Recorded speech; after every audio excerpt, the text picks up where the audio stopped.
பேரன்புமிக்க அல்லாஹ்வின் நல்லடியார்களே, அண்ணலம் பெருமானார் ஸல்லல்லாஹு அலைஹி வஸல்லம் அவர்களுடைய வாழ்க்கை வரலாற்றை தொடர்ந்து சொல்லி வருகின்ற இந்த நிகழ்ச்சியில் வீற்றிருக்கும் உங்கள் அனைவருக்கும் எனது அன்பின் சலாம். அஸ்ஸலாமு அலைக்கும் வரஹ்மத்துல்லாஹி வபரகாத்து.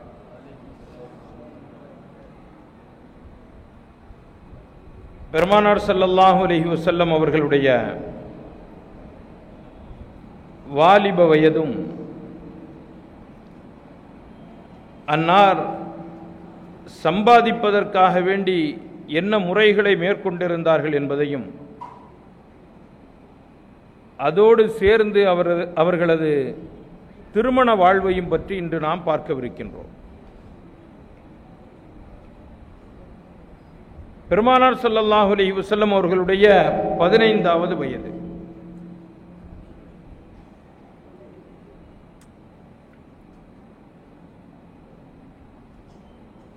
ஜுபதி என்றொருவர் மக்காவிற்கு வியாபார நிமித்தமாக வருகை தருகின்றார். அந்த காலத்தில் வியாபாரம் எப்படி இருக்கும் அப்படின்னா, இப்படி பள்ளிவாசல் முடிஞ்ச உடனே வெளியில் வரும் பொழுது வெளியில் போட்டிருப்பாங்க, தேவையான பொருள்களை வாங்கி கொண்டு செல்லலாம். இன்னைக்கு நீங்க பார்க்கக்கூடிய மால்களோ டிபார்ட்மெண்ட் ஸ்டோர்களோ பெரும் பெரும் கடைகளோ கிடையாது. சிறிய சிறிய கடைகள் இருக்கும். ரொம்ப உதாரணமாக இந்த காலத்தில் சொல்றதாக இருந்தால் சந்தை வியாபாரம், சந்தை கூடும், அந்த நேரத்தில் வியாபாரம் செய்வாங்க. எல்லா ஊர்லயுமே சில தாதாக்கள் இருப்பாங்க, ரவுடி. குறைஷிகள்லையும் அந்த மாதிரி சில ரவுடிகள் உண்டு. இந்த ஜுபைதி என்பவர் வெளியூரில் இருந்து மக்காவிற்கு வியாபாரம் செய்வதற்காக வேண்டி வந்திருக்கின்றார், வியாபாரம் செய்து கொண்டிருக்கின்றார். அவரிடத்திலே ஒரு நபர் அல் ஆஸ் இப்னு வாயில் அஸ்ஸஹமி, சஹம் என்ற கோத்திரத்தை சார்ந்த ஆஸ் இப்னு வாயில் என்பவர் பொருளை வாங்குகின்றார்.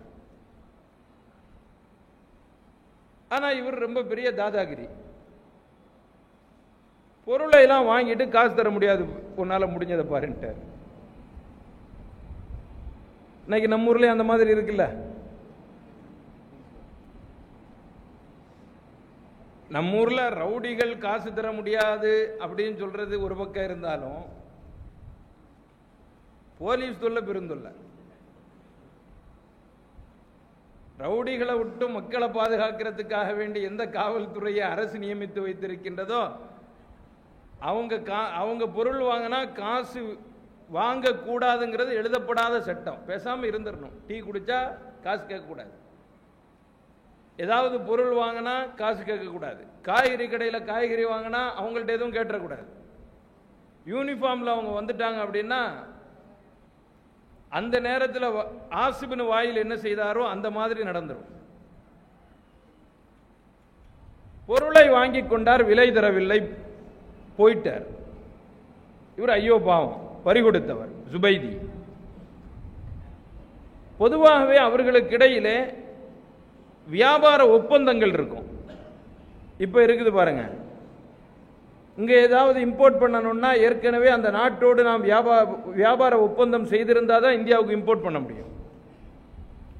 இந்தியாவிலிருந்து ஏதாவது ஒரு பொருளை எக்ஸ்போர்ட் பண்ணணும் அப்படின்னா அந்த நாட்டோடு இந்தியா ஒப்பந்தம் செய்திருக்க வேண்டும். ஒப்பந்தம் செய்யப்படாத நாடுகளோடு நம்ம இங்கிருந்து இம்போர்ட் எக்ஸ்போர்ட் பண்ண முடியாது. அந்த காலத்திலும் இது போல வியாபார ஒப்பந்தங்கள் இருந்தது. அது எப்படி இருந்துச்சு அப்படின்னா, அந்த குடும்பத்தார்களுக்குள் கோத்திரத்தார்களுக்குள் அவங்க ஒப்பந்தம் செஞ்சுக்கிடுவாங்க. நீங்க எங்க ஊருக்கு வந்தீங்கன்னா உங்களுடைய வியாபார நிலைமைகளை கவனித்துக் கொள்வதற்கு நாங்கள் உறுதி அளிக்கின்றோம். உங்கள்கிட்ட யாரும் இந்த மாதிரி பொருள்களை பறிச்சுட்டு போக மாட்டாங்க. நீங்க நிம்மதியா வியாபாரம் செஞ்சுட்டு காசு எடுத்துட்டு உங்க ஊருக்கு திரும்பிடலாம். இது போல அந்த ஊர்ல இருக்கும். இவங்க அங்கே வியாபாரத்துக்கு போகும்போது அவங்க பாதுகாப்பு கொடுப்பாங்க. அந்த மாதிரி ஜுபைதி இடத்திலே ஒப்பந்தம் செய்து கொண்டிருந்த சில குடும்பத்தார்கள் இருந்தார்கள். அப்துத்தார், மஹ்சூம் கிளையார்கள், சஹம் கிளையார்கள். இவன் யார் இவங்கள்ட்ட அந்த பொருளை புடுங்கிட்டு போனாரோ அவருடைய கிளையார்களே இவரோடு ஒப்பந்தம் செய்திருந்தார்கள், உங்களுக்கு ஏதாவது பிரச்சனை வந்துச்சுன்னா நாங்கள் பார்த்துக்கிறோம். பறி கொடுத்தவர் எல்லா குடும்பத்தார்கள்ட்டையும் போய் சொல்றார், தன்னுடைய நேசர்களிடத்தில், தன்னிடத்திலே ஒப்பந்தம் செய்தவர்களிடத்தில் போய் முறையிட்டு பார்க்கின்றார். யாருமே அதற்கு முன்வரவில்லை இவருடைய பொருளை திரும்பி வாங்கி கொடுப்பதற்கு. இந்த மாதிரி ஏதாவது அநியாயம் ஏற்பட்டால், அநீதி இழைக்கப்பட்டவருக்கு ஒரு முறை இருந்தது அந்த காலத்தில். என்ன செய்வாங்கன்னா, ஒட்டகத்தின் மீது ஏறி ஒட்டகத்தினுடைய மூக்கை கிழித்து விட்டு தங்களுடைய ஆடைகளை எல்லாம் கிழிச்சு போட்டுட்டு சத்தம் போடுவாங்க. உடனே எல்லாரும் ஒன்று கூடி, உனக்கு என்னப்பா ஆச்சு, யார் உன்னை ஏமாத்தினது, யார் உனக்கு அநியாயம் செய்ததுன்னு உடனே வந்து அந்த முறையீடுகளை கவனிக்க ஆரம்பிச்சிருவாங்க.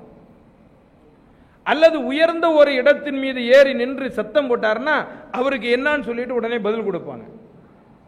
இந்த ஜுபைது என்ன பண்ணாரு, பக்கத்தில் இருந்து ஒரு மலை, அபு குபைஸ் மலை, பெருமானார் ஸல்லல்லாஹு அலைஹி வஸல்லம் அவர்கள் தன்னுடைய தௌஹீதினுடைய ஏகத்துவ பிரச்சாரத்தை தௌஹீதுன்னு சொன்னோன்னா உங்க தெஹன் வந்து எங்கேயாவது போயிட்டு இருக்காம, அதுக்கு அந்த ஒரு பேர் தான், கழுத முத்துமாலான்னு பேர் வச்சுக்கிட்டா நம்ம என்ன செய்ய முடியும்? அதனால நான் சொல்றதுனால நீங்க வேற ஏதாவது ஒரு சிந்தனைக்கு போயிட்டீங்கன்னா அதுக்கு நான் பொறுப்பு இல்லை. அதுக்கு அந்த ஒரு பேர் தான், ஏகத்துவங்கிற பேர் தான் தௌஹீத். பெருமானார் ஸல்லல்லாஹு அலைஹி வஸல்லம் அவர்கள் அந்த ஏகத்துவ பிரச்சாரத்தை முன்னின்று நடத்தினார்களே, முதலாக ஒரு மலையின் மீது ஏறி நின்று சொன்னார்கள் அல்லவா, அந்த மலை தான் அபு குபைஸ் மலை. இப்பவும் அந்த மலை இருக்கு. சஃபா மர்வாவினுடைய மலையில் சஃபாவிற்கு பக்கத்தில் பார்த்தீங்கன்னா ஒரு மலை ஒன்று இருக்கும். அதுக்கு மேலே தான் மன்னருடைய மாளிகை இருக்கும். வெளிநாடுகளிலிருந்து சவுதி அரபுக்கு யார் வாராங்களோ அந்த விருந்தினர்களை தங்க வைப்பதற்காக வேண்டியுள்ள ஏற்பாடுகள் எல்லாம் அந்த மலை மீது உள்ள மாளிகையில் தான் இருக்குது. அதுதான் அபு குபைஸ் மலை. அங்கே நின்று சத்தம் போட்டால் எல்லாருக்கும் தெரியும், எல்லாருக்கும் கேட்கும். இன்றைக்கு போல ரொம்ப நாய்ஸ் பொல்யூஷன்லாம் கிடையாது. இன்னைக்கு இருக்கிற ரொம்ப சப்தத்தில் ஒருத்தருடைய பேச்சு இன்னொருத்தருக்கு கேட்கணும்னா இவ்வளோ பெரிய ஏற்பாடுகளை பண்ண வேண்டியதாக இருக்குது. இத்தனை ஆம்பிளிஃபையர் வேண்டியதாக இருக்குது, இவ்வளோ ஸ்பீக்கர்லாம் வேணும். அந்த நேரத்தில் ஒரு ஊரை விட்டு ஒரு ஊருக்கு கேட்கறதுக்கே எதுவுமே தேவையில்லை, நின்று சத்தம் போட்டார்னா கேட்கும். ஹதீஸில் வருது, உஹதினுடைய போர்க்களத்தில் நின்று உஹதிலே முஸ்லிம்களுக்கு தோல்வி ஏற்பட்டது என்ற சப்தம் மதீனாவை வந்தடைந்தது. அங்கிருந்த சத்தம் போடுறாங்க. ஏறத்தாழ 1.5 கிலோமீட்டர் தூரம் இருக்குது உஹது மலைக்கும் மதீனாவிற்கும் இடையில. நேராக உள்ள ஒரு பகுதி தான் என்றாலும் அவ்வளவு தூரம் இருக்குது. இரவு நேரத்திலே நிசப்தமாக இருக்கக்கூடிய நேரத்தில் அங்கிருந்து அவ்வளவு பெரிய சப்தம் போட்டாங்கன்னா அது இங்க வந்து கேட்கும். இப்ப கேட்காது. இவர் நின்று அப்படி சத்தம் போட்டாரு. சத்தம் போட்ட உடனே குறைஷிகள் எல்லாம் ஒன்று சேர்ந்து விட்டார்கள். ஹாஷிம், முத்தலிப், அசத் பின் கிலாப்,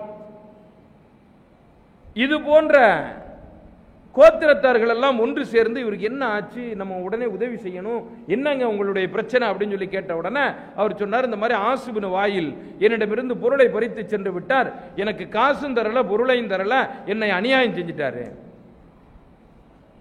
இதை கேட்ட உடனேயே இவர்கள் எல்லோரும் ஒன்று கூடி இதுக்கு நம்ம உடனடியாக ஏதேனும் ஒரு வழி கண்டாக வேண்டும். இனிமேல் யாரும் யாருக்கும் அநீதம் செய்யக்கூடாது. அதுக்கு நம்ம என்ன செய்யறது, ஒரு சங்கத்தை அமைப்போம் அப்படின்னு சொல்லி ஒரு சங்கம் ஒன்று அமைக்கின்றார்கள். இவர்களிலேயே மூத்தவராகவும் அறிவுள்ளவராகவும் சற்று செல்வந்தராகவும் ஒருவர் இருந்தார். அவருடைய பேர் அப்துல்லாஹ் இப்னு ஜதான் அத்தைமி. தைம் என்ற கோத்திரத்தை சார்ந்த அப்துல்லாஹ் இப்னு ஜதானுடைய வீட்டில் எல்லாரும் ஒன்று கூடுறாங்க. ஒன்று கூடி நாம் நமக்குள்ளால் ஒரு சங்கத்தை ஏற்படுத்துவோம். அந்த சங்கத்தினுடைய நோக்கம் என்னன்னா, அநீதம் செய்யப்பட்டவர்களுக்கு நீதம் கிடைக்கும் வரைக்கும் போராட வேண்டும்.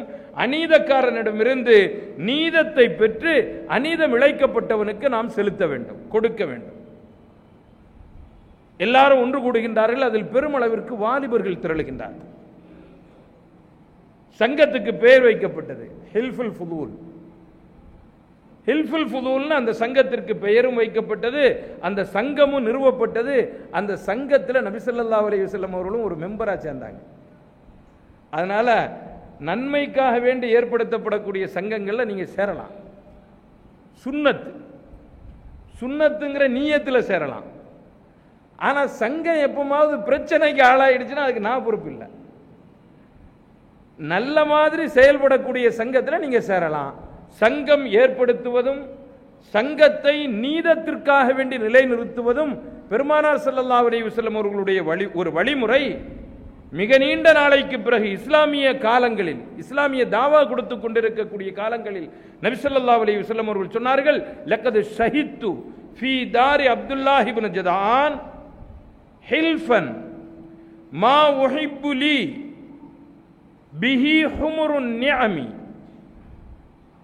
நான் அப்துல்லாஹ் இப்னு ஜதானுடைய வீட்டிலே சங்கம் அமைக்கப்படும் பொழுது நானும் மெம்பராக சேர்ந்திருந்தேன். சிவப்பு ஒட்டகங்கள் எனக்கு பரிசாக தரப்படுவதை விட அந்த சங்கத்திலே சேர்ந்து நீதத்திற்காக போரிடுவது எனக்கு மிகவும் விருப்பமாக இருந்தது. வலவ் உதுஆ பிஹி ஃபில் இஸ்லாம் லஅஜப்து. இஸ்லாத்திற்கு வந்த போதும், இஸ்லாம் நமக்கு வந்துவிட்ட போதும், அப்படிப்பட்ட சங்கங்களுக்கு இப்போது என்னை அழைக்கப்பட்டாலும் நான் போய் சேருவேன். ஏன்னா அது நன்மைக்காக வேண்டி அமைக்கப்பட்ட சங்கம். எனவே நான் அதில் போய் சேருவேன்.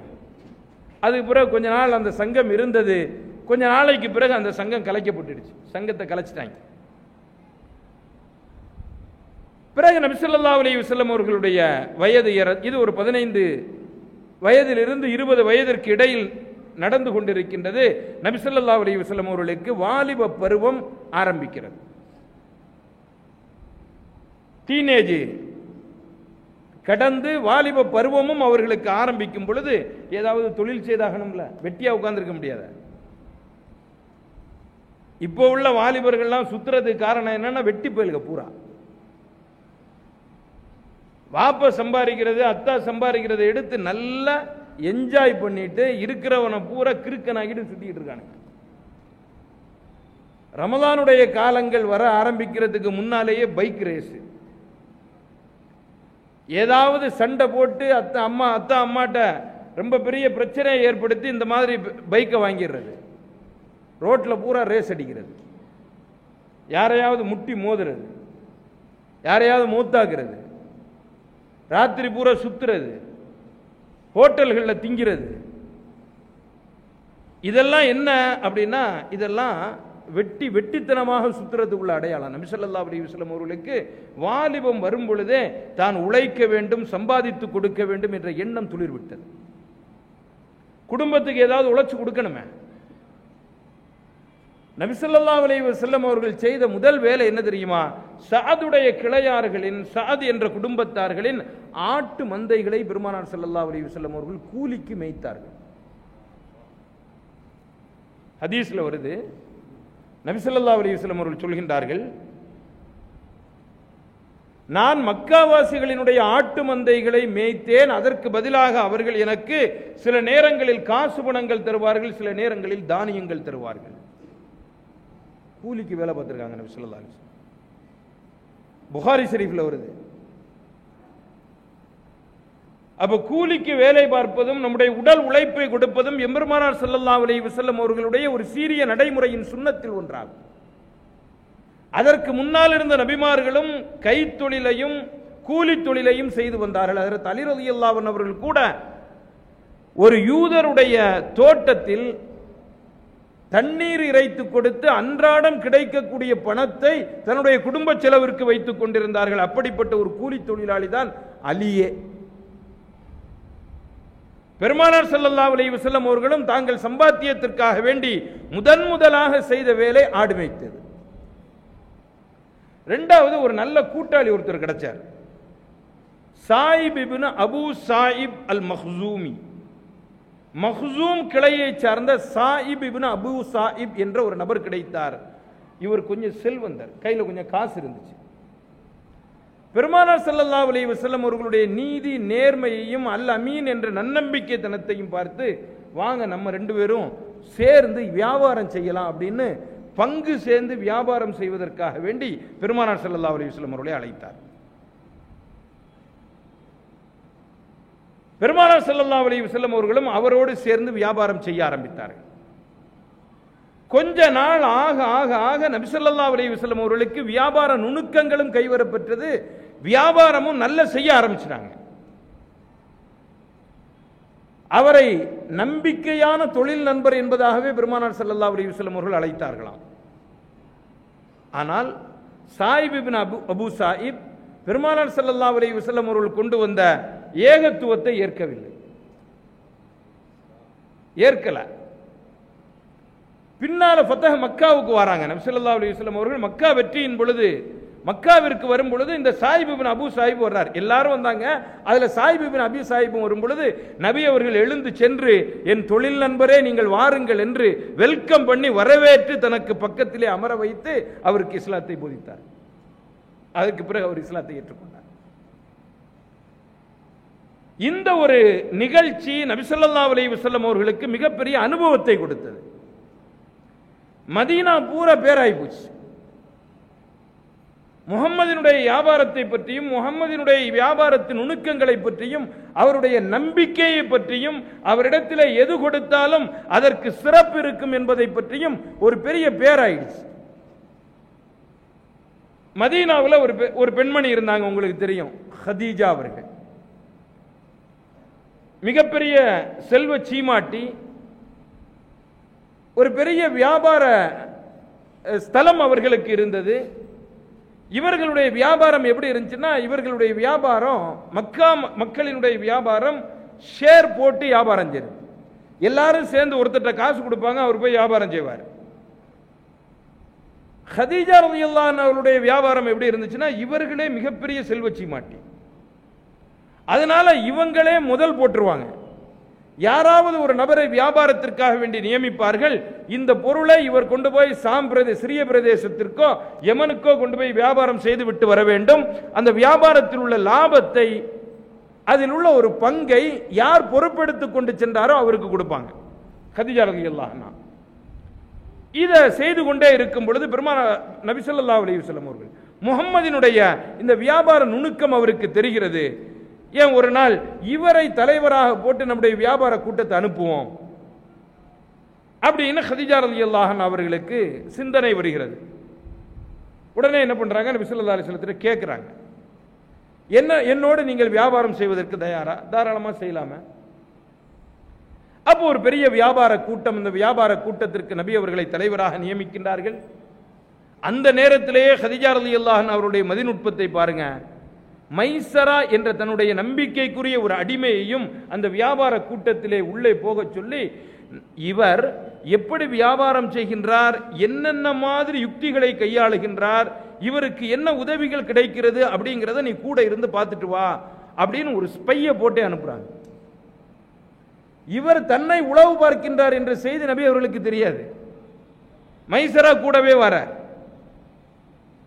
வியாபாரத்தோட போறாரு. சிறிய பிரதேசத்துக்கு போறாங்க. வியாபாரம் சும்மா அமோகமா நடக்குது. அல்லாஹ் நாடி இருந்தான், ஒன்றுக்கு பல மடங்கு லாபம்.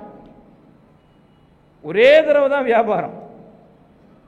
திரும்பி ரசூலுல்லாஹி ஸல்லல்லாஹு அலைஹி வஸல்லம் அவர்கள் வந்து லாப கணக்க காட்டின உடனே கதீஜா ரலியல்லாஹு அன்ஹா அவர்கள் மெய்சிலிர்த்து போய்விட்டார். என்ன லாபம்? மைசராவிடத்திலே கேட்கும் பொழுது அவர் சொல்றாரு, இங்க நடந்ததே வேற. அவர் வியாபாரம் செய்யறாரா வியாபாரம் செய்யலையானே தெரியல. போன உடனே பொருள்லாம் பஞ்சா பறந்துருச்சு. இவர் என்ன விலை சொன்னாலும் அந்த விலைக்கு வாங்கிட்டு போறதுக்கு ஆள் ரெடியா இருக்கிறாங்க. எத்தனை மடங்கு விலை வச்சாலும் கூட யாரும் மறுக்கிற மாதிரி இல்லை. இவர் மீது மக்கள் அவ்வளவு நம்பிக்கை கொண்டிருக்கின்றார்கள். இது சாதாரணமாக நடக்கக்கூடிய வியாபாரமாக எனக்கு தெரியவில்லை. இது ஏதோ ஒரு பெரிய அல்லாஹ்வினுடைய அருள் பெற்று நடக்கின்ற ஒரு வியாபாரமாக எனக்கு தெரிகிறது. ஆள் ரொம்ப விசேஷமான ஆளு அப்படின்னு மட்டும் சொல்லிட்டாங்க. சொன்னதிலிருந்தே கதீஜா ரலியல்லாஹு அன்ஹா அவர்களுக்கு ஒரு ஆசை வந்துருச்சு, நம்ம என்ன செய்யணும், முஹம்மதை மணம் முடிச்சிடணும். தன்னுடைய தோழி ஒருவர் இருந்தார், நஃபீசா பின்த் முனப்பா. இவரிடத்துல சொன்னார், தோழி நீ போய் முஹம்மது ஸல்லல்லாஹு அலைஹி வஸல்லம் அவர்களிடத்துல நேர போய் இந்த மாதிரி ஹதீஜா உங்களை மணமுடிப்பதற்காக வேண்டி ஆசை கொள்கின்றார்கள், எப்படி மணமுடிக்கலாமா அப்படின்னு சொல்லிட்டு கேளு. வயசு என்ன யாருக்குன்னு கேட்குறீங்களா? நபி ஸல்லல்லாஹு அலைஹி வஸல்லம் அவர்களுக்கு வயசு 25, ஹதீஜா ரலியல்லாஹு அன்ஹா அவர்களுக்கு 40 வயது. ஒரு 40 வயது அப்படிங்கும் பொழுது பெண்களிலே அது ரொம்ப மூத்த வயது தான். ஆனால் ஹதீஜா ரலியல்லாஹு அன்ஹா அவர்கள் வனப்பு மிகுந்தவர்களாகவும் செல்வத்தனம் உடையவர்களாகவும் வசதிக்கேற்ற அவர்களுடைய உடல் கட்டழகும் இருந்தது. சாதாரணமா இல்லை அவங்க. அதுபோன்ற மக்காவிலே யாரும் அழகு பெற்றவர்களும் வாய்மை உள்ளவர்களும் வனப்புள்ளவர்களும் யாரும் கிடையாது. அந்த அளவிற்கு அவர்கள் நன்றாக இருந்தார்கள். பெருமானார் ஸல்லல்லாஹு அலைஹி வஸல்லம் அவர்களிடத்துல கல்யாணத்துக்காக வேண்டி தூது கொடுக்குறாங்க. தோழி போய் சொல்றாங்க. நபி ஸல்லல்லாஹு அலைஹி வஸல்லம் அவர்கள்ட்ட போய் சொல்ல உடனே பெருமானார் ஸல்லல்லாஹு அலைஹி வஸல்லம் அவர்கள் என்ன செய்றாங்க, நான் அதை சொல்ல முடியாது, என்னுடைய குடும்பத்தவர்களோடு நான் கலந்து கொண்டு உன்னிடத்துல சொல்றேன். தோழி அங்க போனவங்க திரும்பி வரல, அங்கேயே இருக்கிறாங்க. நீங்க எல்லாத்தையும் கலந்து பேசிட்டு என்று சொல்லுங்க. ஒரு கவிஞர் எழுதுவார், தூதன சென்ற தோழி துரிதமாய் வரமாட்டாளா, காதலின் நல்ல செய்தி காதினில் தரமாட்டாளா, இருப்பாரா அவர்தான் வேற எங்கேனும் சென்றிருப்பாரோ, வெறுப்பாரோ அவர்கள் வீட்டில் திருமண பெண்ணை எண்ணி, வதுவையை வரவேற்பாரோ வஞ்சியை வஞ்சிப்பாரோ, மலையையும் விற்பார் அந்த மனதையா விலைக்கு விற்பார். அவங்களுடைய உள்ளம் பாடாப்படுது. தோழி நல்ல செய்தியை கொண்டு வருவாளோ அல்லது மாட்டேன்னு சொல்லிடுவாரோ, அவர் வீட்டில் இருப்பாரோ இருக்க மாட்டாரோ, என்ன நடக்குதோ தெரியலையே. இப்ப மாதிரி செல்போன்லாம் கிடையாது, டக்குன்னு அங்கிருந்தே அடிச்சிடலாம். அதனால திரும்பி வந்து செய்தி சொன்னாதான் தெரியும். போய் திரும்பி வந்துட்டாங்க. பெருமானார் ஸல்லல்லாஹு அலைஹி வஸல்லம் அவர்கள் தன்னுடைய தந்தையின் சகோதரர்கள், தன்னுடைய தந்தையின் பெரியத்தாலாம் இருப்பாங்கல்ல, அவங்க எல்லாத்தையும் போய் செய்தியை சொல்றாங்க. எல்லாரும் ஓகே பண்ணிடுறாங்க. கரும்பு தின்ன கூலியா வேணும், இருக்கிறதுலே செல்வச்சி மாட்டி வேற. ஆனால் வயது தான் முன்ன பின்ன. சரி, இருந்தாலும் அவர்களை விருப்பப்படும் பொழுது நம்முடைய பிள்ளைக்கு அவங்கள திருமணம் முடிச்சு வைக்கலாம் அப்படிங்கிற ஒரு முடிவுக்கு அவங்களும் வந்துட்டாங்க. எல்லாரும் ஒத்துக்கிட்டாங்க. நேரம் வந்தாங்க. ஷாமில் இருந்து திரும்பிய 3வது மாதம் பெருமானார் ஸல்லல்லாஹு அலைஹி வஸல்லம் அவர்களுக்கு திருமணம். உங்களுக்கு திருமணம் செய்த இந்த தகவல்கள் எல்லாம் தெரிந்திருக்கும். ஆனால் எப்படி திருமணம் நடந்தது, அரபுகளிடத்திலே எத்தனை முறையில் திருமணம் இருந்தது என்பதாக நான் உங்களுக்கு முன்னால் சொல்லியிருக்கேனா? எத்தனை முறை இருந்துச்சு? 4 முறையில் திருமணம் நடந்தது. அதுல ஒரு முறை என்ன, மஹர் கொடுத்து, முதலாவது முறை மஹர் கொடுத்து மணம் முடிப்பது. பெருமானார் ஸல்லல்லாஹு அலைஹி வஸல்லம் அவர்கள் இந்த முறையில் தான் ஹதீஜா ரலியல்லாஹு அன்ஹா அவர்களை திருமணம் செய்தார். மஹர் என்ன கொடுத்தாங்க அப்படின்னா 40 மாடுகள் கொடுத்தாங்க. என்னடா இது, மாட்டுக்கு வந்து சோதனை. எங்க போய் எங்க வந்தாலும் மாடு விட மாட்டேங்க. பெருமானார் ஸல்லல்லாஹு அலைஹி வஸல்லம் அவர்கள் மஹராக கொடுத்தது எதான் கொடுத்தாங்க, மாட்டை தான் கொடுத்தாங்க. என்ன பண்றது, இந்த பயல்களோட பெரிய அக்கப்போரா இருக்கு. நம்மளையும் மாடு விட மாட்டேங்குது, அவங்களையும் மாடு விட மாட்டேங்குது. 40 மாடல், 20 மாடுகள். 20 மாடுகளை பெருமானார் அது மாத்திக்கிடுங்க. 20 மாடுகளை பெருமானார் ஸல்லல்லாஹு அலைஹி வஸல்லம் அவர்கள் மஹராக கொடுத்தார்கள். எல்லாரும் வந்திருந்தாங்க. வந்திருந்தவர்கள் அனைவருக்கும் விருந்து போடப்பட்டது. நல்ல முறையிலே திருமணம் நடந்தது. அன்னை ஹதீஜா ரலியல்லாஹு அன்ஹா அவர்களுக்கு தான் பெருமானார் ஸல்லல்லாஹு அலைஹி வஸல்லம் அவர்கள் உயிரோடு இருக்கும் வரை, ஹதீஜா ரலியல்லாஹு அன்ஹா அவர்கள் உயிரோடு இருக்கும் வரை வேறு யாரையும் மணமுடிக்கவில்லை. யாரோட தான் வாழ்ந்தாங்க? ஹதீஜா அம்மையாரோடு தான் வாழ்ந்தார்கள். பெருமானார் ஸல்லல்லாஹு அலைஹி வஸல்லம் அவர்களுக்கு பிறந்த எல்லா குழந்தைகளும் இப்ராஹிமை தவிர ஹதீஜா அம்மையாருக்கு தான் பிறந்தது. அன்னை ஆயிஷா ரலியல்லாஹு அன்ஹா அவர்கள் ஒரு நேரத்தில் ரொம்ப சடைஞ்சுக்கிடுவாங்க. எப்ப பார்த்தாலும் ஹதீஜா ஹதீஜா ஹதீஜான்னு சொல்லிக்கிட்டே இருக்கிறீங்களா, அந்த கிழவி என்ன விட மாட்டேங்கிறீங்களா அப்படின்னு சொல்லும் போது நபி ஸல்லல்லாஹு அலைஹி வஸல்லம் அவர்கள் சொல்லுவார்கள், ஆயிஷா உனக்கு என்ன தெரியும் ஹதீஜாவை பத்தி? எனக்கு துன்பமான நேரங்களில் எல்லாம் கை கொடுத்தவர் அவர்தான். அல்லாஹ் அவருக்கும் எனக்கும் எவ்வளவு பெரிய பொருத்தத்தை கொடுத்தான் அப்படின்னா, அவரை தவிர யாரிடத்திலும் எனக்கு குழந்தை பிறக்கவில்லை. மாரியத்துல் கிபித்தியா என்பவரிடமிருந்து இப்ராஹிம் என்பவர் பிறந்தார், அவரும் இறந்துட்டாரு. அதுவும் அடிமை பெண். அவங்க வேறு எந்த மனைவியிடம் இருந்தும் குழந்தை கிடையாது. முதலாக அன்னை கதீஜா ரலியல்லாஹு அன்ஹா அவர்கள் ஒரு ஆண் குழந்தையை பெற்றெடுக்கின்றார்கள். அவருடைய பேர் காசிம். அதனாலதான் நபி ஸல்லல்லாஹு அலைஹி வஸல்லம் அவர்களுடைய இன்னொரு பேர் அபுல் காசிம், காசிமின் தந்தை. அடுத்து பிறந்தவர்கள் பெண்கள். ஸைனப் ரலியல்லாஹு அன்ஹா. ஸைனப் ரலியல்லாஹு அன்ஹா அவர்கள் யாருக்கு மணமுடித்து கொடுக்கப்பட்டிருந்தார்கள் தெரியுமா? அபூ ஜஹலுடைய மகனுக்கு. அபூ ஜஹலுடைய மகனுக்கு தான் யார் மணமுடித்து கொடுக்கப்பட்டிருந்தா? ஏன்னா அவங்களுக்கு தெரியாது இப்படி நுபுவத்து வரும்னு. நுபுவத்து வந்தா இவன் ஒரு பெரிய கொடிய எதிரியாக மாறுவான் என்பதும் தெரியாது. நுபுவத்து வந்ததற்கு பிறகும் அபுல் ஆஸ் அவருடைய பெயர். ஸைனப் ரலியல்லாஹு அன்ஹா அவர்களுடைய கணவர் இஸ்லாத்திற்கு வரவும் இல்லை. இஸ்லாத்திற்கு வராதது மட்டுமல்ல, ஸைனப் ரலியல்லாஹு அன்ஹா அவர்களை கொடுமைப்படுத்தி மதீனாவிற்கு நபி ஸல்லல்லாஹு அலைஹி வஸல்லம் அவர்கள் சேருவதற்கு தடையாகவும் இருந்தார். இன்ஷா அல்லாஹ் அவைகள் எல்லாம் பின்னால வரும். அடுத்து ஒரு மகள், அவங்களுடைய பேர் ருக்கையா. அவங்க பேர் என்ன? ருக்கையா. இவர்களுடைய கணவர் ஹஜ்ரத் உஸ்மான் ரலியல்லாஹு அன்ஹு. உங்களுக்கு பின்னால தெரியும் இன்ஷா அல்லாஹ். பெருமானார் ஸல்லல்லாஹு அலைஹி வஸல்லம் அவர்களுக்கு நுபுவத்து வந்ததற்கு பிறகு ஆரம்பமாக இஸ்லாத்தை ஏற்றுக்கொண்ட நபர்கள் ரொம்ப கம்மியா இருந்தாங்க, 6 பேர் 8 பேர். அதற்கு அடுத்த இடத்துல ஹஜ்ரத் உஸ்மான் ரலியல்லாஹு அன்ஹு அவர்கள் வந்துருவாங்க. அபூபக்கர் சித்தீக் ரலியல்லாஹு அன்ஹு அவர்களுடைய தாவாவின் பேரில் இஸ்லாத்தை ஏற்றுக்கொண்டவர்கள் உஸ்மான் ரலியல்லாஹு அன்ஹு அவர்கள். ஹஜ்ரத் ருக்கையா ரலியல்லாஹு அன்ஹா அவர்களை மணமுடித்து கொடுத்து கொஞ்ச நாட்களிலேயே ருக்கையா ரலியல்லாஹு அன்ஹா அவர்கள் வஃபாத் ஆயிடுறாங்க. அதற்கு பிறகு பெருமானார் ஸல்லல்லாஹு அலைஹி வஸல்லம் அவர்கள் தன்னுடைய இன்னொரு மகளார் உம்மு குல்சூம் ரலியல்லாஹு அன்ஹா அவர்களை அவர்களுக்கு மணமுடிச்சு கொடுத்தாங்க. அதனாலதான் அவர்கள்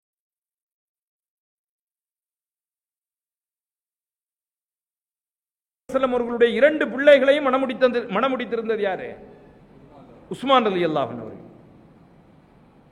அப்படிப்பட்ட உஸ்மான் ரலியல்லாஹு அன்ஹு அவர்கள் எதிரிகளினுடைய குழப்பவாதிகளினுடைய மிகப்பெரிய சதி வலையில் விழுந்து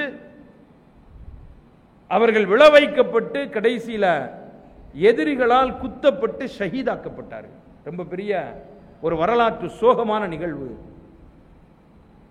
அவர்களை ஜன்னத்துல் பக்கீவிற்கு எடுத்துச் செல்வதற்கு எடுத்துச் செல்லக்கூடிய 4 நபர்களையும் உதவிக்காக வேண்டிய 2 நபர்கள், 6 பேரை தவிர யாரையுமே எதிரிகள் அனுமதிக்கவில்லை. 6 பேர் மட்டும்தான் எடுத்துட்டு போனாங்க ஜனாசாவை எடுத்துச் செல்வதற்காக வேண்டியுள்ள பிரத்யேகமான பெட்டியையும் அவர்கள் அனுமதிக்கவில்லை. உஸ்மான் ரலியல்லாஹு அன்ஹு அவருடைய வீட்டு கதவு உடைக்கப்பட்டு அந்த கதவின் மீது ஜனாசா எடுத்து வைக்கப்பட்டு கொண்டு போகப்பட்டது. சொர்க்கத்தின் பூங்கா என்று சொல்லப்படக்கூடிய ஜன்னத்துல் பக்கீவிலே அடக்குவதற்காக வேண்டி கூட அவர்கள் அனுமதிக்கவில்லை. அன்றைக்கு ஜன்னத்துல் பக்கீவிற்கு வெளியே தான் உஸ்மான் ரலியல்லாஹு அன்ஹு அவர்களுடைய ஜனாசா அடக்கப்பட்டது. இன்னைக்கு அது எல்லாமே ஜன்னத்துல் பக்கீக்குள்ளால வந்துருச்சு.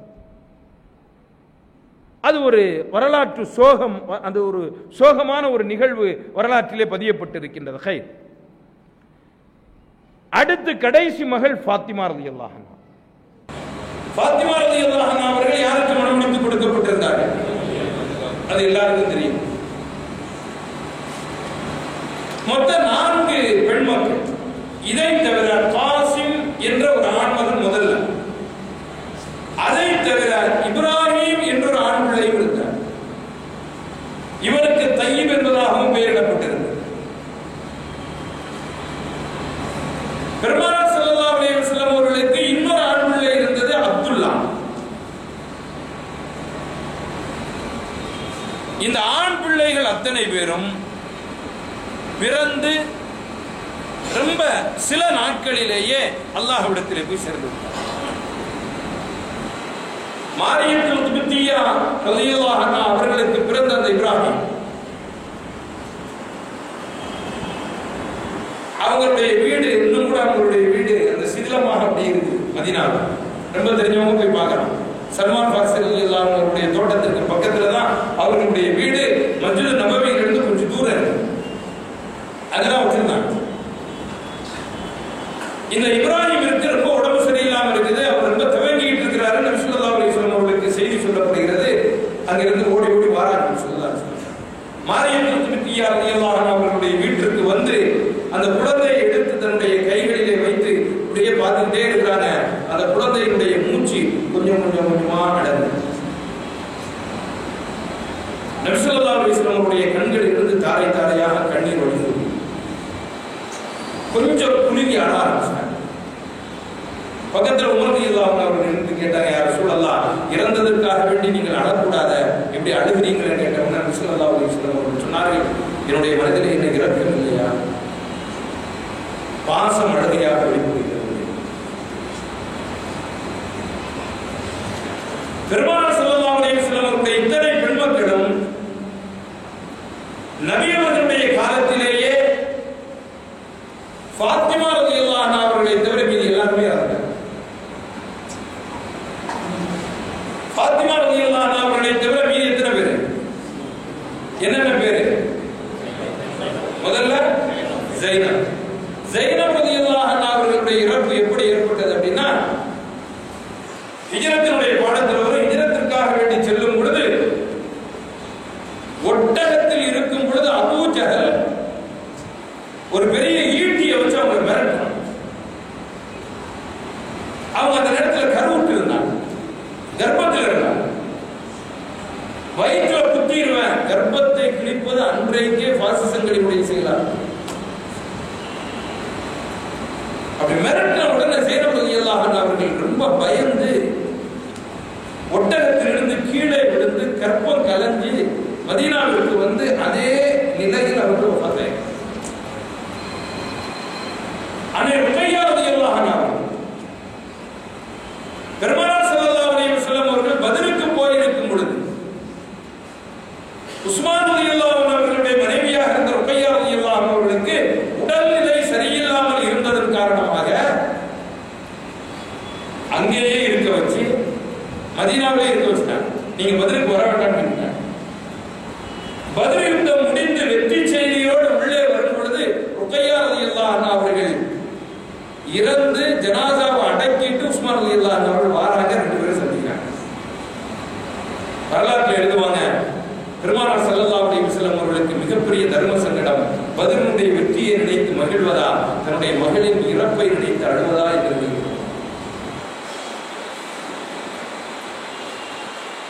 அதே போல உம்மு குல்சூம் ரலியல்லாஹு அன்ஹா இவர்களும் பெருமானார் ஸல்லல்லாஹு அலைஹி வஸல்லம் அவருடைய காலத்திலேயே இறந்தாங்க.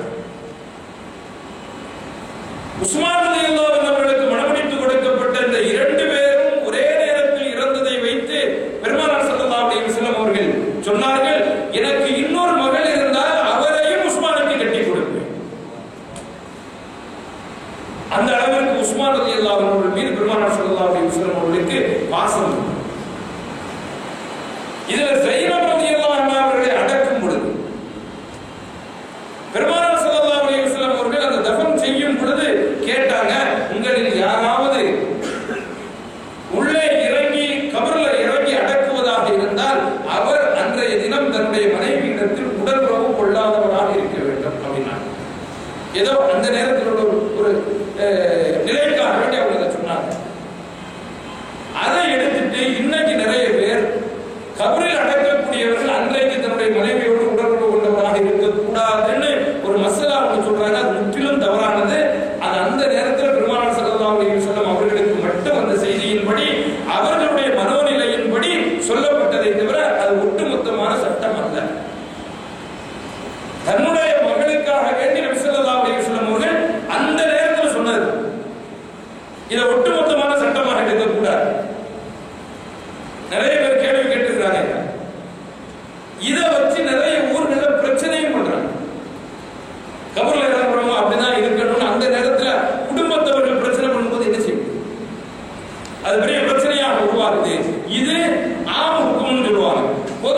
அல்ல. அந்த மாதிரி இருந்துட்டு அது வேற பிரச்சனை. இதையே சொல்லி பிரச்சனைகளை உண்டு பண்ணுவது கூடாது. ஃபாத்திமா ரலியல்லாஹு அன்ஹா அவர்கள் பெருமானார் ஸல்லல்லாஹு அலைஹி வஸல்லம் அவர்கள் வஃபாத் ஆகி சரியாக 6வது மாதத்தில் இறந்தார்கள். பெருமானார் ஸல்லல்லாஹு அலைஹி வஸல்லம் அவர்கள் தன்னுடைய மூச்சு நிற்பதற்கு கொஞ்ச நேரத்திற்கு முன்னால் ஃபாத்திமா ரலியல்லாஹு அன்ஹா அவர்கள் அழைச்சாங்க. அழைச்சு வலது காதில் சில செய்தி சொன்னாங்க. ஃபாத்திமா ரலியல்லாஹு அன்ஹா அவர்கள் அழுதார்கள். இடது காதில் சில செய்திகள் சொன்னார்கள். அந்த நேரத்தில் சிரித்தார்கள். எல்லாம் முடிந்து ஃபாத்திமா ரலியல்லாஹு அன்ஹா அவர்களிடத்திலே ஆயிஷா ரலியல்லாஹு அன்ஹா அவர்கள் கேட்கின்றார்கள், ஃபாத்திமாவே, ஒரு நேரத்தில் நீ சிரித்தாய், ஒரு நேரத்தில் நீ அழுதாயே, என்ன காரணம் என்று கேட்கும் பொழுது பெருமானார் ஸல்லல்லாஹு அலைஹி வஸல்லம் அவர்கள் இடத்திலே சொன்னார்கள், நான் இன்னும் சற்று நேரத்திலே அல்லாஹ்விடத்திலே சென்று விடுவேன் என்று சொன்னார்கள். இதை கேட்டதும் எனக்கு அழுகை வந்தது.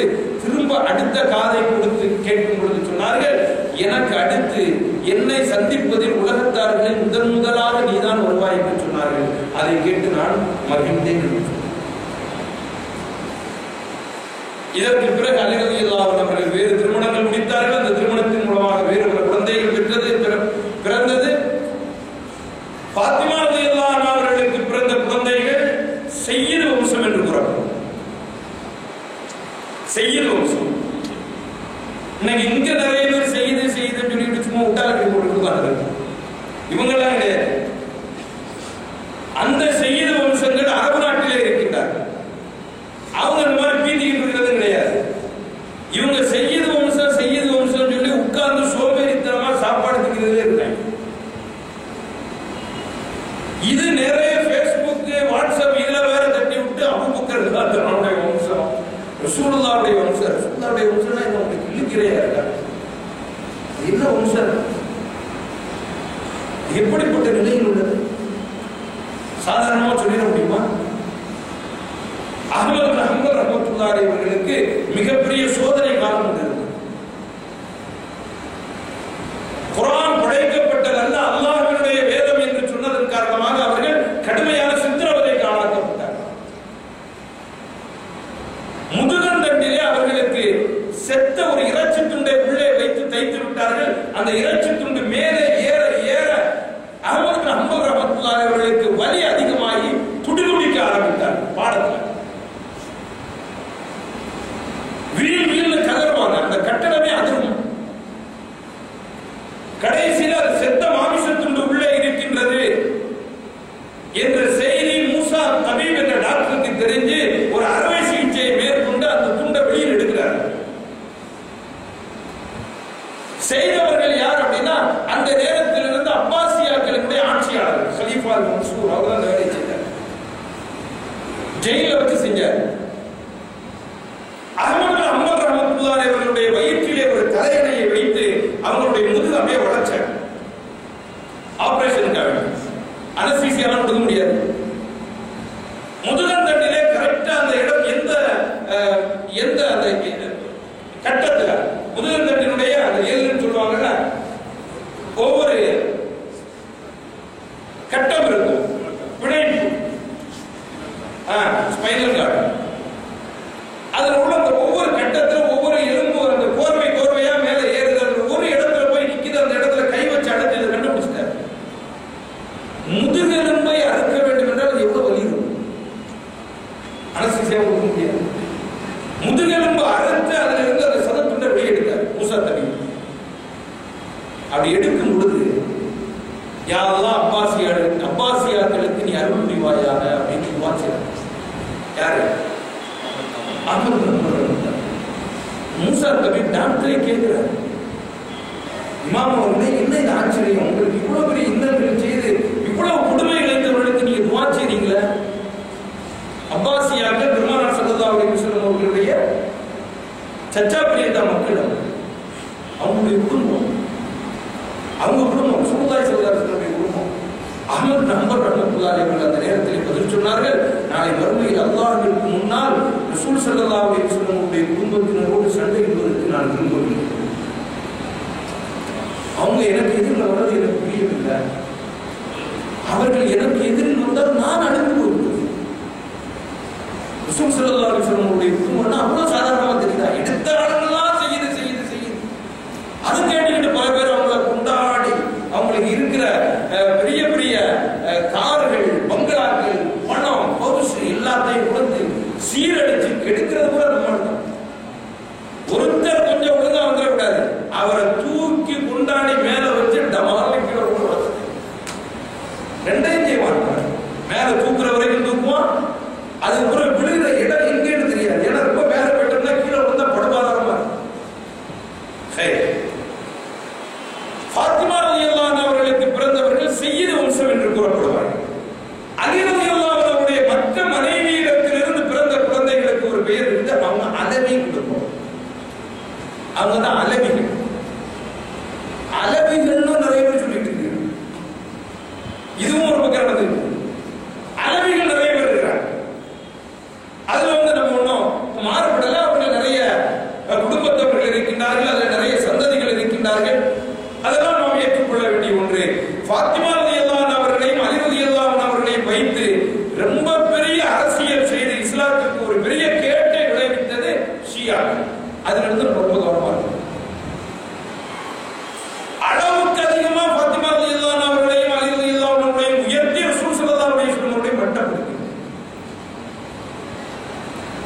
சில இடங்கள்ல ஃப்ரேம் செஞ்சு வீட்டில் வச்சிருப்பாங்க.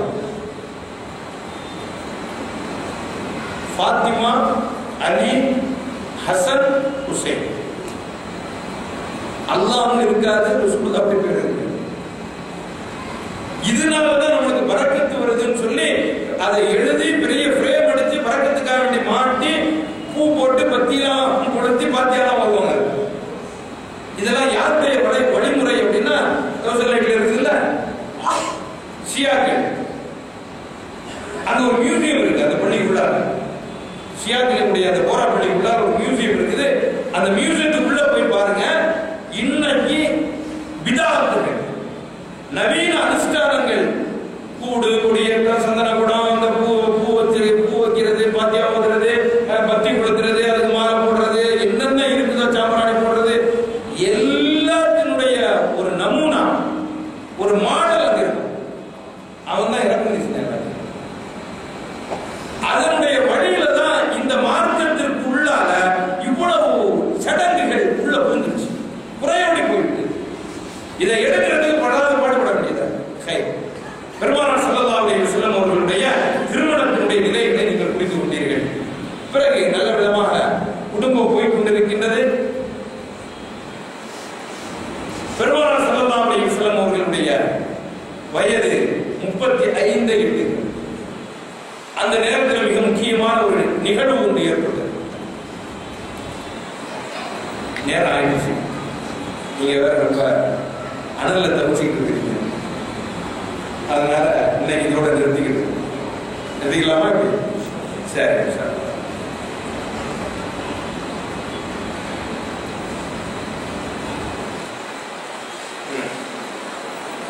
கேள்விகளை சீக்கிரமா முடிச்சுவோம்.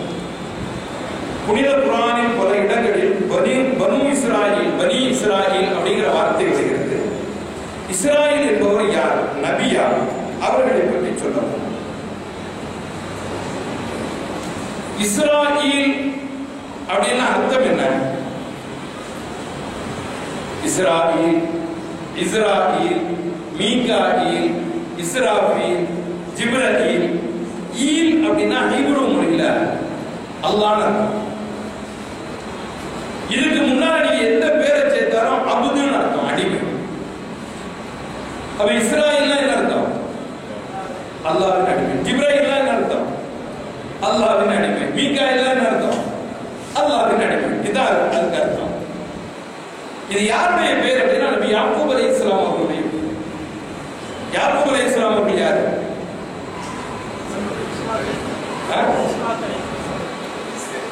இசாக் அலைஹிஸ்ஸலாம் அவங்களுடைய பிள்ளை. கரெக்ட். இசாக் அலைஹிஸ்ஸலாம் அவருடைய பிள்ளை. யாருடைய தந்தை?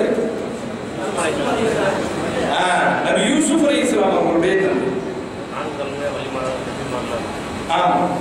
இவர்களுடைய பெயர் தான் இஸ்ராயில். இவர்களுடைய பிள்ளைகள் யூசுப் அலைஹிஸ்ஸலாம் அவர்களோட சேர்ந்து மொத்தம் எத்தனை பேர்? இந்த 12 பேருடைய குடும்பம் இருக்கு பாருங்க, வாழையடி வாழையாக யூத பரம்பரை. யூதர்களுக்கு தான் பனு இஸ்ராயீல் அப்படிங்கிறது பேரு. அது பனு இஸ்ராயீல் அரபியில சொல்லுவாங்க, பனு இஸ்ரவேல், பனு இஸ்ராயீல் அப்படின்னு சொல்லி தமிழ்லையும் சொல்லுவாங்க, இஸ்மவேலர்கள் அப்படின்னு பைபிள்ல வரும், இஸ்ரவேலர்கள் அப்படின்னு பைபிள்ல வரும்.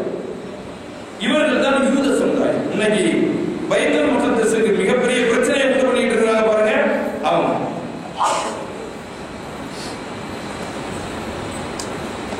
அடுத்து, நோன்பின் போது வாந்தி எடுத்தால் நோன்பை விட்டுவிட வேண்டுமா அல்லது நோன்பை தொடரலாம்?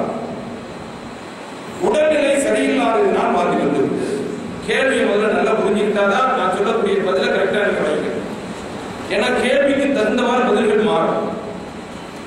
என்ன கேட்கிறார் அப்படின்னா, நோன்பின் போது உடல்நிலை சரியில்லாததுனால வாந்தி வந்துருச்சு,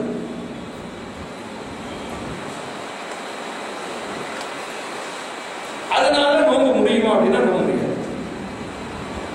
வாந்தி வந்ததுனால இது முடியாது, நோன்பு முடியாது.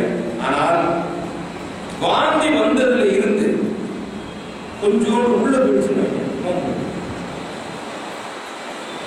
வாந்தி வந்துருச்சு, வாந்தி வந்தது நல்லா என்ன செஞ்சாச்சு, எடுத்தாச்சு, எடுத்து நல்லா குளிச்சு சுத்தமா அதை வெளியாக்கி,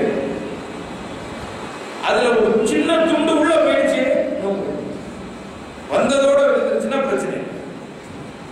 அடுத்து, எளிய முறையில் திருமணம் நடப்பதில்லை, எளிமையான திருமணத்தை நடத்தலாம், நல்லதுதான், நம்மளுக்கு ஆசையா தான் இருக்கு. எளிய முறையில் திருமணத்தை நடத்துறது இல்லையா? இன்ஷா அல்லாஹ் மக்கா பள்ளிக்கு அப்படி போச்சுங்க, மக்கா பள்ளி ஒரு முன்னுதாரணமாக வச்சு திருமணங்களை மஸ்ஜிதுகளில் நடத்தி பக்கத்திலேயே வலிமா விருந்துக்கு ஏற்பாடு செஞ்சு திருமணங்கள் எல்லாத்தையும் லேசாக்கி. முஸ்லிம்களுடைய திருமணத்திற்கு 40 லட்சம் ரூபா, 60 லட்சம் ரூபா, 1 கோடி 3 கோடி வரைக்கும் பெயின் ஸ்கூல்ல திருமணம் வைக்கிறாங்க. மண்டப வாடகை 6 லட்சம் ரூபா, 4 லட்சம் ரூபாய் மீதி மண்டபத்திலாம் சேர்த்து அப்புறம் ரூம்லாம் எடுத்தாச்சுன்னா அந்த மண்டபத்தினுடைய செலவுகள், டெக்கரேஷன், அது இதுன்னு 10 லட்சம் ரூபா. சோறு சாப்பாடு அது தனி. சென்ட் ஜார்ஜ் ஸ்கூல் பாருங்க, அந்த கிரவுண்ட் எடுத்தாங்க. அதுக்கு வந்து ஒரு நாள் அந்த கிரவுண்டுக்கு வாடகை 10 லட்சம் ரூபா, 10 லட்சம் ரூபா. ஒய்எம்சிஏ கிரவுண்ட் ராயப்பேட்டா இருக்காங்க, ஒரு நாள் அதுக்கு வாடகை 10 லட்சம் ரூபா, 12 லட்சம் ரூபா. இது எல்லாம் யாருக்கு உள்ளது? பென் school, Saint George school, YMCA எல்லாம் யாருக்கு உள்ளது? யாராவது கிறிஸ்தவர்கள் அந்த கல்யாணம் பார்த்தீங்களா? அவங்க அழகா சர்ச்சில் நடத்திடுவாங்க, சர்ச்சில் தான் நடக்கும். ஆனா கிறிஸ்தவர்களுக்கு இந்த வாடகை கிடையாது, உங்களுக்கு மட்டும்தான் இந்த வாடகை. கிறிஸ்தவர்களுக்கு 10,000 20,000 அந்த வாடகை முடியும். எவ்வளவு கொடுத்தாலும் முஸ்லிம்கள் எடுக்கிறாங்க, என்ன பண்றது? அல்லாஹ் பாதுகாப்பு. இந்த உம்மத்தினுடைய திருமணத்திற்கு ஆகக்கூடிய செலவை உம்மத்து, நான் பெரிய ஊர்ல ஒரு இடத்துல பேசினேன், நிறைய முத்தோலிகள் வந்திருந்தாங்க, மாவட்டத்தினுடைய அத்தனை மகளாவுடைய முத்தோலிகள் வந்திருக்கும் போது சொன்னேன், நீங்க இந்த வருஷம் ஒரு வருஷம் உங்களுடைய மகல்லாக்களில் நடக்கக்கூடிய திருமணங்களை எளிதாக அந்த திருமண காசை மட்டும் சேர்த்து வைங்க, ஒரு மெடிக்கல் காலேஜ் கட்டிடும், அந்த மாவட்டத்துக்கு ஒன்று கட்டிடலாம். 10 வருஷத்துல உம்மத்து எங்கேயோ போயிடும். ஆனா என்ன பண்றது? பிரஸ்டீஜ் விடாத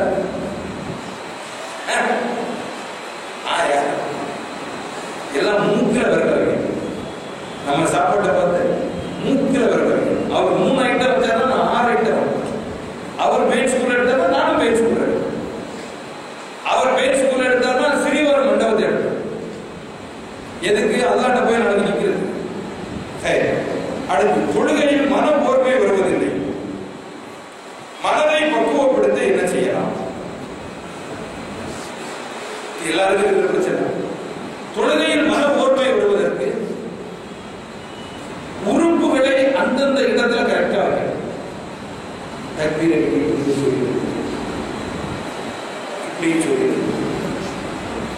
நல்ல குற்ற நிறைய கட்சி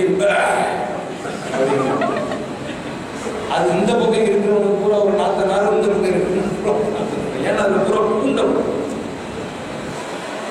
அளவோட பிடிச்சிட்டு அடிக்கடி ஏற்பம் ஒரு சின்ன கொசு கடிச்சாலும் தாங்கிறது. இதெல்லாம் தொழுகையுடைய ஓர்மையை கெடுக்கும். நம்ம ஓர்மையை கெடுக்கிறது மட்டும் இல்லை, அக்கம் பக்கத்தில் உள்ளவர்களுடைய தொழுகையும் கெடுக்கும். இது ரொம்ப தவறுதலான செய்தி. இதுக்கு என்ன செய்யணும்? உறுப்புகளை எந்தெந்த நேரத்தில் உறுப்புகளை எப்படி எப்படி வைக்கணும் முதல்ல இருக்கு. தக்பீர் கட்டும்போது எங்க பார்க்கணும் நிலை, சஜிதா ருக்குவினுடைய நேரத்தில் பெருவிரல், சுஜூதுடைய நேரத்தில் மூக்கு, அத்தஹியாத்துடைய நேரத்தில் 2 துடைகளுக்கு மத்தியில் அல்லது 2 துடைகளுக்கு பக்கத்தில். நம்ம தொழுகையில் உட்கார்ந்துட்டே எல்லாத்தையும் பார்க்கிறது, எல்லாத்தையும் நினைக்கிறது. இந்த நினைவுகளின் ஊடாக இந்த செயல்பாடுகளும் கூடவே நம்ம எப்படி செய்யணும் அப்படின்னா, நான் தொழுவதை என்னுடைய ரப்பு பார்த்துக்கிறேன். நான் அவனை பார்க்காவிட்டாலும் அவன் என்னை பார்க்க. ஒரு முதலாளி வரும் பொழுது கடையில் இருக்கக்கூடிய வேலைக்காரர்கள் கவுண்டர்ல எப்படி நிற்பாங்க? என்ன அலர்ட்டா நிற்பான். முதலாளி பார்த்துட்டு இருக்கிறாரு, தப்பு செஞ்சிடக்கூடாது, கரெக்டா இருக்கும். அல்லாஹ் பார்த்து கொண்டிருக்கின்றான் என்ற நிலை வரும் பொழுது அவன் நம்ம எப்படி செய்யும்? அடுத்து, அரபு தெரியாதவர்கள் தொழுகை ஏற்றுக்கொள்ளப்படுமா? தமிழில் துவா செய்யலாம். அல்லாஹ்வுடைய கிருபையால் அல்லாஹ்வின் மீது புதிய நம்பிக்கை வைக்க நிச்சயமாக அல்லாஹ் ஏற்றுக்கொள்வான். கவலையப்படாது. உங்களுக்கு எந்த மொழியில் தெரியுமோ அந்த மொழியில் துவா செய்வதுதான் துவாவிலேயே சிறந்த துவா. பெருமானார் ஸல்லல்லாஹு அலைஹி வஸல்லம் அவர்கள் கேட்ட துவாக்களை நீங்கள் கேட்பது நிச்சயமாக சுன்னத்தான வழிமுறை.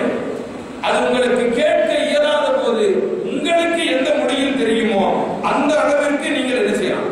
உங்களுடைய மொழிகளிலே கேட்டுக்கொள்ளலாம். இன்னும் கொஞ்சம் இருக்குது, எல்லாரும் கொஞ்சம்